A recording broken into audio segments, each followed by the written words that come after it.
Starting point ko dito at ayan, mag-start na ako.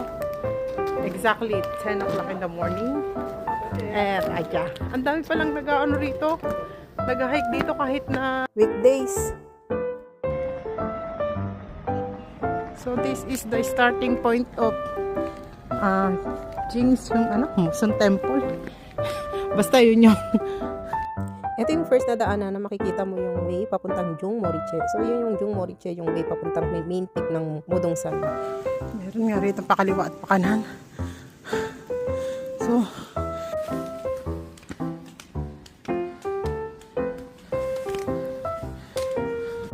yan, tapos merong ganyan.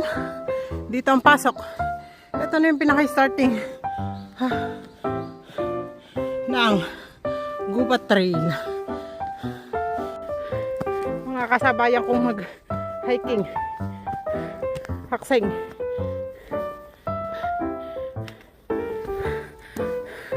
Nine years old daw sila.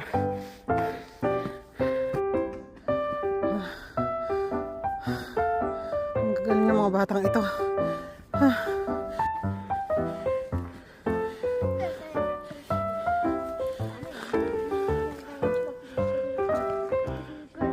So, nandito ako sa first stage ng first stage ng rest area. Yung Kachi, anong bunyo? Kajok. Kajok yun. Kajok sai. In-interview nila ako. Ang galing ko raw mag-Korean. Daming tao rito.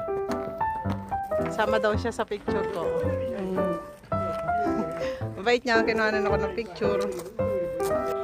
Sila mga hiking buddies ko ngayon. Nag-uusap kami English.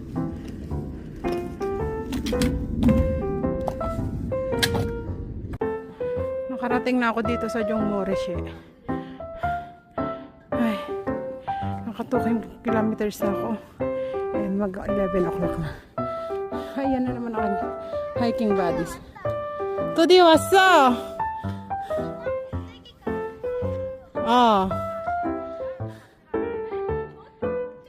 Doon pa kami kaya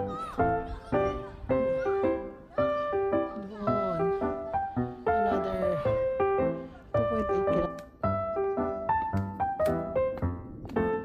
At ito na nga ang malamig na snowy trails. Start na. Ang ganda ng kulay, no? At iyan, maraming ang tao dito. At syempre nga, pag nag-iisa ka lang kahit saang bagay, kailangan